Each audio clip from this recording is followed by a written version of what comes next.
Welcome in times of knowledge channel. Guys, आज हम इस वीडियो में आपको सिविल इंजीनियरिंग का जो टॉपिक है जो है calculation of number of BRICS and quantity of cement and sand in mortar, यानी कि मोर्टार के अंदर हमें सीमेंट और सैंड की क्वांटिटी निकालनी है और number of BRICS find out करने हैं। तो हमें ये चीज़ें कैलकुलेशन यहाँ करनी है। हम अगला वीडियो आपको प्लास्टर पे बनाएंगे, ये मोर्टार के लिए यही चीज़ हम प्लास्टर के लिए निकालेंगे। तो प्लास्टर के लिए जो निकलेगी चीज़ें वो हम अगले वीडियो में आपको बता देंगे। इसके पहले हमने निकाला था कंक्रीट के अंदर सीमेंट सैंड एंड एग्रीगेट की क्वांटिटी, तो वो वीडियो आप देख लीजिएगा, डिस्क्रिप्शन में हम आपको लिंक दे देंगे, तो आप वहाँ से आप उसको डायरेक्ट देख सकते हैं। तो ये वाला हम देख रहे हैं मोर्टार के अंदर। तो हम बेसिक चीज़ें इसके बारे में जान लेते हैं कि हमें क्या चीज़ें जाननी ज़रूरी हैं जिससे हम इसको कैलकुलेशन कर पाएँ। तो सबसे पहली चीज़ है, हमें पता होना चाहिए मॉड्यूलर ब्रिक, आपने नाम सुना होगा मॉड्यूलर ब्रिक। तो इसका डायमेंशन क्या होता है 19 × 9 × 9 इन सेंटीमीटर्स, यानी कि सेंटीमीटर्स में इसके डायमेंशन होते हैं। यही चीज़ हमें बेसिक ये पता होना चाहिए कि मोर्टार की थिकनेस कितनी होती है, जनरली हम रखते हैं जो, यानी कि कितने सेंटीमीटर की लेयर हम चढ़ाते हैं ब्रिक वर्क पे, जिससे मोर्टार की थिकनेस हम पता होनी चाहिए हमें, वो है 10 mm। ये कितना इक्वल हो जाएगा 1 सेंटीमीटर। ठीक है, तो ये ब्रिक सेंटीमीटर में, तो हम इसको सेंटीमीटर में कन्वर्ट कर रहे हैं। अब अगर हम इसी मोर्टार की थिकनेस हम अगर ब्रिक पे चढ़ा दें तो इसका डायमेंशन क्या बन जाएगा 20 × 10 × 10 सेंटीमीटर्स में। ये सारी चीज़ें सेंटीमीटर में। जैसे कि आप देखिए ब्रिक, हम एक ब्रिक बना के देखते हैं। ये हमारी ब्रिक है, इसका ये पोर्शन था 19, यहीं पे हमारा जो ये वाला पोर्शन है वो 9, और ये हमारी हाइट 9 है। ठीक है, तो ये 19 × 9 × 9 हो गई, लेंथ ब्रेड्थ एंड हाइट। अब इसमें हम क्या कर रहे हैं 10 mm की, यानी कि 1 सेंटीमीटर की थिकनेस डाल रहे हैं, तो इसको चारों तरफ से कवर करेगा, तो इसमें +1 +1 एंड +1 करेंगे, तो क्या बन जाएगा 20 × 10 × 10 सेंटीमीटर। ये बेसिक चीज़ें हमें पता होनी चाहिए। उसके साथ साथ हमारे रेशो, जो हम रेशो लेते हैं, रेशो, अब मोर्टार किस चीज़ का बना होता है, मोर्टार बनता है, मोर्टार = सीमेंट + सैंड। ठीक है, अब यहाँ पे सीमेंट होता है 1 पोर्शन और सैंड होता है 6 पोर्शन, यानी कि मोर्टार का जो रेशो होता है वो होता है 1:6। तो ये चीज़ हमें बेसिक पता होनी चाहिए। और हम जनरली कवर करेंगे वॉल्यूम जो लेंगे हम 1 मीटर क्यूब का वॉल्यूम लेंगे। हम 1 मीटर क्यूब के लिए हम पता करेंगे कि क्या क्या चीज़ें कैसे निकाली जाती है।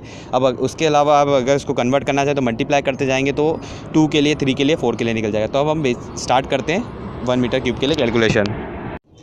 अब यहाँ पर हमने क्या चीज़ें देख ली थी पहले कि रेशो 1:6 का होता है, जिसमें सीमेंट और सैंड, मोर्टार की थिकनेस होती है 10 mm की, या सॉरी mm है, और = 1 सेंटीमीटर, वॉल्यूम हो जाएगा 1 मीटर क्यूब। अब ठीक है, इस चीज़ के लिए हम कैलकुलेशन करते हैं। तो सबसे पहले हम वॉल्यूम ऑफ 1 ब्रिक निकालेंगे, यानी कि 1 ब्रिक जो है उसका वॉल्यूम निकालेंगे।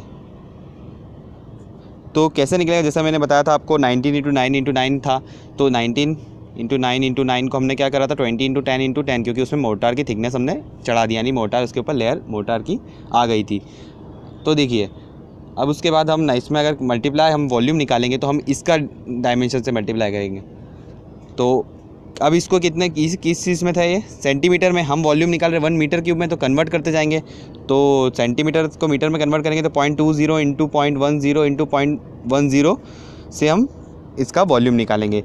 तो हम कैलकुलेट करके देख लेते हैं, 0.20 × 0.10 × 0.10 इसका वॉल्यूम आ जाएगा, यानी कि 2 × 10⁻³ आ रहा है, यानी कि इसको हम अगर करेंगे तो 0.002 मीटर क्यूब हमारी वैल्यू आ रही है। 1 ब्रिक वॉल्यूम का जो वॉल्यूम आया है वो 0.002 मीटर क्यूब आ गया है। अब देखिए, ये जो वॉल्यूम था किसके साथ था, विथ मोर्टार, है ना, क्योंकि हमने डायमेंशन उसके साथ वाली ली है जो 20 लिए, ये वाली डायमेंशन लिए। अब हम देखेंगे number of bricks in 1 metre cube. अब 1 मीटर क्यूब में कितनी ब्रिक्स होती हैं, एक ब्रिक का वॉल्यूम आ गया इतना, तो 1 मीटर क्यूब में कितना होगा, इसको 1 से डिवाइड करेंगे इसको, तो 1 मीटर क्यूब में आ जाएगा। अब देखते हैं number of bricks in 1 metre cube, यानी कि 1 मीटर क्यूब में कितने नंबर ऑफ़ ब्रिक्स होती हैं। तो हमारे पास एक ब्रिक का ये आ गया, तो 1 मीटर क्यूब में कितना आएगा 1/002 मीटर क्यूब में आएगी आंसर। तो इसको हम डिवाइड करके देखते हैं तो कितना आएगा। देखिए 1 / 0.002 500, यानी कि 1 मीटर क्यूब में मोटर के साथ थिकनेस के साथ वाली जो ब्रिक होती है वो होती है 500 नंबर्स, मतलब 500 ब्रिक्स होती हैं। वही अगर हम इसका डायमेंशन के साथ करते हैं तो इसके साथ भी कैलकुलेशन कर दें, जो नॉर्मल हम विदाउट मोटर देखते हैं। तो सबसे पहले क्या करेंगे, 0.19 इंटू 0.9 इंटू 0.9, ये क्या था वॉल्यूम विदाउट मोटर का। अब इसको 1 से डिवाइड कर देंगे तो कितना आ जाएगा, उससे नंबर ऑफ ब्रिक्स निकल जाएगी उसकी। अब देखिए ये चीज़ हमारी यहाँ पे कवर हो चुकी है कि कितनी ब्रिक्स होती है 1 मीटर क्यूब में। अब हमें देखना है कि वॉल्यूम ऑफ 1 ब्रिक हमने निकाला था, volume of 1 brick without motor है ना, मोटर कैसे निकालेंगे, 0.19 इंटू 0.09 इंटू 0.09 निकाले तो हम निकालते हैं 0.19 इंटू 0.09 इंटू 0.09 कितना आ रहा है, 1.539 इंटू 10⁻⁻3, यानी कि 0.001539 मीटर क्यूब वैल्यू आ गई है विदाउट मोटर की। विद मोटर की हमने निकाल ली, उससे हमने नंबर ऑफ ब्रिक्स निकाल लिया, विदाउट मोटर की निकाल दी। अब मैं बताता हूँ ये क्यों निकालना है विदाउट मोटर की। अब हमें देखना है volume covered by 500 number of bricks in 1 metre cube, ठीक है, कितना वॉल्यूम कवर करती है। अब क्या होगा, इस वाली हम वॉल्यूम से ब्रिक के हम 500 ब्रिक कितना कवर करती है वो निकाल देंगे। तो उसमें से विदाउट मोटर की हमने वॉल्यूम लिया तो विदाउट मोटर वाली ब्रिक से हमारा वो निकल जाएगा, ठीक है। तो अब बचा हुआ जो वॉल्यूम बचेगा उसमें से 1 में से माइनस करेंगे 1 मीटर क्यूब में से, तो वो किसका हो जाएगा, वॉल्यूम ऑफ मोटर। इसलिए हम फाइंड कर रहे हैं विदाउट मोटर के साथ ब्रिक्स को। अब देखिए हम इसके साथ निकालेंगे तो एक ब्रिक का कितना आ रहा है वॉल्यूम विदाउट मोटर इतना, तो 500 का कितना आएगा, 500 मल्टीप्लाई बाय 0.001539। इसको हम अगर कैलकुलेट करें तो हमारे पास आंसर आता है 0.7695 मीटर क्यूब, यानी कि विदाउट मोटर 500 ब्रिक्स इतनी वॉल्यूम कवर कर रही है, ठीक है। कितना कर रही है, 0.7695। तो वॉल्यूम ऑफ मोटर कितना होगा, मतलब यानी कि ये बिना मोटर के ब्रिक कितना कवर रही है 1 मीटर क्यूब में, तो वॉल्यूम ऑफ मोटर कितना होगा। तो हम यहाँ वो देखते हैं, volume of mortar in 1 metre cube. तो 1 मीटर क्यूब में से अगर इतनी ब्रिक कवर कर रही है तो 1 में से अगर ये माइनस कर दें हम वैल्यू 1 माइनस 0.7695 तो वो हो जाएगी मोटर की वॉल्यूम हो जाएगा। तो इसको माइनस करके हमारे पास आंसर आता है 0.2305 मीटर क्यूब। ये जो वॉल्यूम आ गया ये हो गया वॉल्यूम मोटर, ठीक है। तो ये जो वॉल्यूम होता है वो होता है वेट वॉल्यूम, ये आपको ध्यान रखना है। ये वॉल्यूम वेट वॉल्यूम होता है क्योंकि मोटर वेट होता है उस टाइम, तो इसलिए वेट वॉल्यूम निकलता है। हमें इसको कन्वर्ट करना है ड्राई वॉल्यूम में, जिससे हम क्वांटिटी निकालेंगे सारी चीज़ों की। तो हम पहले देख लेते हैं क्या क्या चीज़ हमने निकाली। सबसे पहले हमने निकाला volume of brick with motor निकाल लिया हमने। अब नंबर ऑफ ब्रिक्स निकाल लिया इस वॉल्यूम से हमने, 1 मीटर क्यूब में कितनी होती है, 500 होती हैं। अब 500 ब्रिक्स में हमारी पता चल गया हमको 1 मीटर क्यूब में विथ मोटर 500 ब्रिक होती हैं। अब हमें बिना मोटर के साथ का वॉल्यूम ये होता है, तो अब इस मोटर का वॉल्यूम को हम करेंगे मल्टीप्लाई 500 से, क्योंकि 500 नंबर ब्रिक्स है, तो हमारे पास वॉल्यूम ऑफ ब्रिक आ जाएगी विदाउट मोटर, ठीक है। तो अब विदाउट मोटर 1 मीटर क्यूब में इतना वॉल्यूम है ब्रिक का, तो जो मोटर का है वो कितना होगा, तो 1 माइनस इसको करेंगे तो बचा हुआ वॉल्यूम जो होगा मोटर का हो जाएगा, ठीक है। तो हमें जैसे कि देखिए आप यहाँ अगर ये 1 मीटर क्यूब वॉल्यूम है, इसमें हमारे पास यहाँ तक मान लीजिए हमारे पास 0.7695 आ गई है ब्रिक, ये टोटल 1 है, यहाँ तक हमारे पास ये सब ब्रिक है। तो बचा हुआ जो वॉल्यूम है ये मोटर का होगा, तो 1 माइनस इसको करेंगे तो ये वाली पोर्शन आ जाएगा, इसलिए हमने 1 माइनस करा।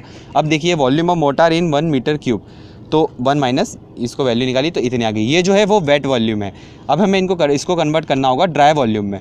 तो ड्राई वॉल्यूम में कन्वर्ट करने के लिए जो IAS का क्राइटेरिया है वो है कि जो 33% है जो वॉल्यूम होता है वो इंक्रीज़ हो जाता है, यानी कि 33% वॉल्यूम इंक्रीज़ हो जाता है इसको ड्राई वॉल्यूम जो होता है ड्राई वॉल्यूम में कन्वर्ट होने में। यानी कि ये जो वॉल्यूम है 0.2305 ये हो जाएगा 100% नहीं, 33% इंक्रीज़ होगा तो 1.33 हो जाएगा, क्योंकि 133% निकालना है अपन को, इसलिए। तो इसको डिवाइड 100 से करेंगे तो आंसर क्या आएगा 1.33, इसलिए हम मल्टीप्लाई यहाँ पे 1.33 से कर रहे हैं। ये 133% हो गया, क्योंकि 100% वॉल्यूम पहले ही था, 33 इंक्रीज़ हुआ तो 133 हुआ, इसलिए।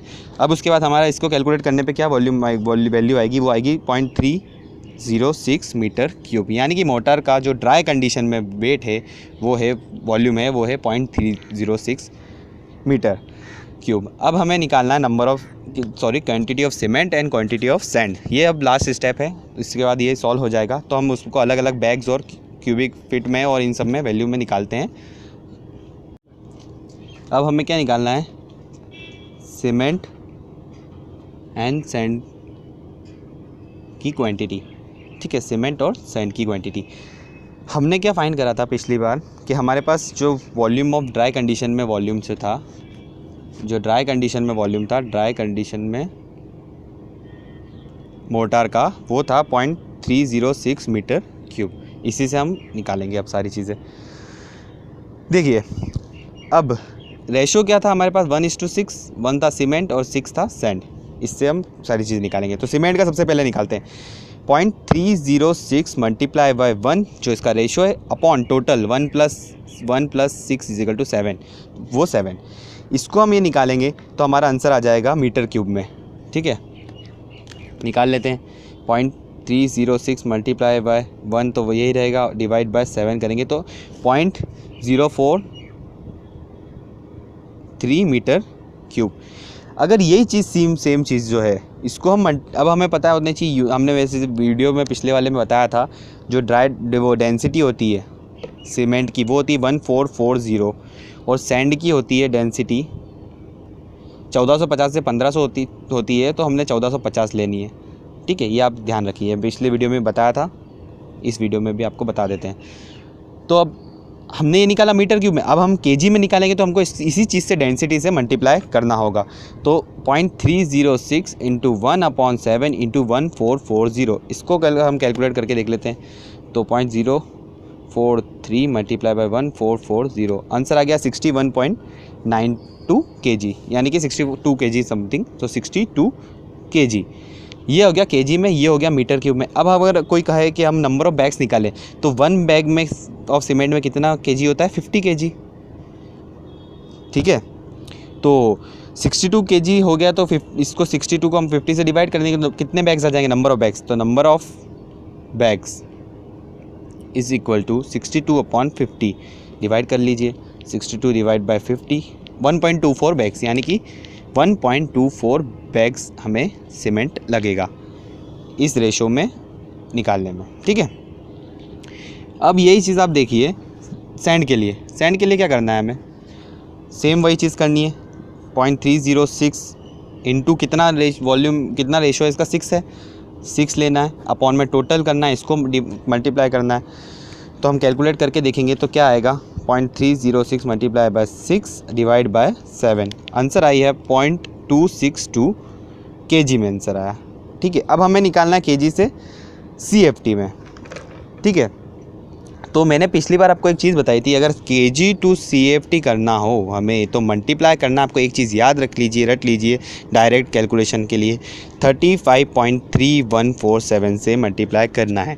तो हम इसी वैल्यू को 0.262 को मल्टीप्लाई करेंगे 35.3147 से, तो क्या आंसर आएगा, वो CFT में आ जाएगा। तो 0.262 मल्टीप्लाई बाय 35.3147, तो आंसर आ गया 9.25 के CFT, 9.25 CFT, यानी कि क्यूबिक फिट में आंसर। ये चीज़ आपको पता चल गई। ये चीज़ मैंने पिछले वीडियो में बताई थी कि ये चीज़ याद रख लीजिए, बहुत अच्छी चीज़ है, डायरेक्ट शॉर्ट ट्रिक है, तो जिससे आप डायरेक्ट केजी से CFT में आप आंसर निकाल सकते हैं। तो यहाँ पे हमने CFT में भी निकाल लिया। अगर यही चीज़ अगर हमसे कहा जाता, जो मैंने डेंसिटी बताई है, अगर केजी में कहा जाता, हम केजी में निकालना है, ये हमने CFT में निकाल लिया। अगर ये चीज़ मैंने जो केजी की जिससे निकाली थी, सॉरी मीटर क्यूब है, यहाँ मैंने गलत लिख दिया, ये मीटर क्यूब में आंसर है। ठीक है, क्योंकि हमने इसमें कुछ मल्टीप्लाई नहीं करा था इसकी डेंसिटी। अगर इसी में अगर हम डेंसिटी मल्टीप्लाई कर दें, जैसे कि ये वाली वैल्यू 0.262 इससे मल्टीप्लाई करा तो CFT में आया, इसमें मल्टीप्लाई करेंगे डेंसिटी तो उससे आ जाएगा केजी में। 0.262 मल्टीप्लाई बाय 1450, आंसर आ गया 379.9 आ गया केजी। ठीक है, 379.9 kg। तो यहाँ हमें पता चल गया, वैल्यू डायरेक्ट हमारी आंसर निकल गया। तो यहाँ पे हमने सैंड को भी हमने केजी में निकालना, मीटर क्यूब और सीएफटी में निकालना सीख लिया है। सीमेंट को भी KG, metre cube and CFT में निकालना सीख लिया। बाकी की ये वाली वैल्यू और जो मैंने आपको ये वाली वैल्यू बताई है, ये मैंने पिछले वीडियो में बताई थी, तो उससे हमने डायरेक्ट निकाल लिया था। तो अब हमें ये चीज़ पता चल गई है कि हम मोर्टार में से कैसे निकालें सीमेंट एंड सैंड की क्वांटिटी, और नंबर ऑफ़ ब्रिक्स से हम उसको यूटिलाइज़ करके हम ब्रिक्स की डायमेंशन से निकालते हैं हम ये सारी चीज़ें। तो बेसिक चीज़ें भी मैंने स्टार्टिंग में बता दी है। अब अगले वीडियो में आपको मैं प्लास्टर के साथ आऊँगा, प्लास्टर के अंदर सारी वैल्यूज़ निकालने वाली मैं सिखाऊँगा। जब तक आप बने रहिएगा, हमारे चैनल से जुड़े रहिएगा। और जो कॉन्क्रीट के अंदर सारी क्वांटिटीज़ निकालना सिखाई थी मैंने, वो वीडियो की लिंक मैं आपको डिस्क्रिप्शन में दे रहा हूँ, तो आप उसमें से आराम से जाके देख लीजिए और वो भी सीख लीजिए। तो सीमेंट, सैंड क्या एंड एग्रीगेट की वैल्यू वहाँ से आपको पता मिल जाएगी। तो कॉन्क्रीट, मोर्टार एंड प्लास्टर हम कवर कर रहे हैं, तो आप वीडियोस देखते रहिएगा और हमारे चैनल से जुड़े रहिएगा और सब्सक्राइब कर दीजिए।